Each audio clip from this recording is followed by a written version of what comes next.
dimaksimalkan untuk mampu menambah penghasilan daerah. Oleh sebab itu, kepada saudara Ali Shah dan saudara Rahmat Fikri, saya harap agar kreatif dan cerdas dalam memimpin di daerah ini, sehingga sumber daya yang ada bisa dikelola dengan sebaik-baiknya. Kunci utamanya, saudara berdua dan saudara harus kompak dan harus berdoa. Ini yang penting.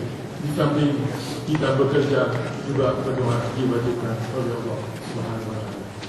Jangan hanya kompak saat pemilu kada saja, tapi haruslah kompak selama memimpin di daerah ini. Pimpinan saudara akan berlanjut dalam masa 5 tahun ke depan. Persoalan ini perlu saya ingatkan, sebab sebahagian pasangan kepala daerah dia ada pecah kongsi. Wakil ini huruf yang kami beri. Kapal jalur kami cabuan. Jadi kondisi ini sudah pasti menunjukkan kegiatan di masyarakat di kalangan pejabat di daerah. Akibatnya, kepemimpinan yang tidak solid, program-program pembangunan menjadi berantakan. Saya meminta kepada saudara berdua harus bergerak ketat untuk tetap berjalan. Jika ada perbedaan, cepat-cepatlah untuk dikomunikasikan agar masalahnya tidak akan berlalu. Untuk itu, kepada saudara berdua, saya ingin menyampaikan beberapa pesan sebagai berikut.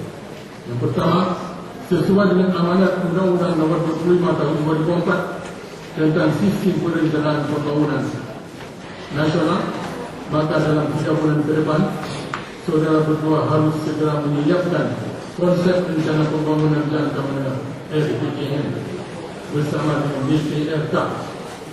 Perlu saudara ketahui, pemerintah Aceh pada 28 September yang lalu telah melaksanakan musyawarah membahas RPJM tahun 2012-2017. Untuk itu, dalam menyusun RPJM Aceh Barat, saudara bisa menyesuaikannya dengan RPJM Aceh.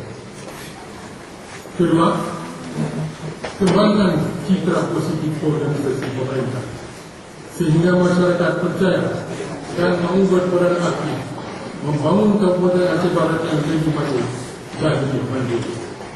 Berkokoh jalan kerja yang solid dan sinergis di dalam mewujudkan prinsip-prinsip kepemerintahan yang baik seperti keterbukaan, bebas dari praktek korupsi, akuntabel dan tertib administrasi dalam segala hal. Di sini saya ingatkan juga bahawa kita di provinsi atau di tingkat 1 pemerintahan Aceh, kita sedang bertekad untuk membangun suatu pemerintahan yang disebut dengan good governance dan clean governance.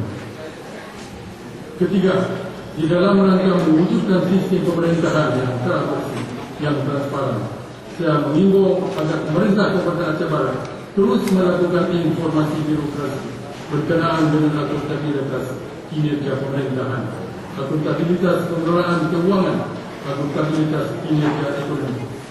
Bangun komunikasi efektif dengan legislatif, upayakan pembahasan dan pengesahan aktivitas tepat waktu sehingga pembangunan setiap tahunnya dapat dimulai lebih awal.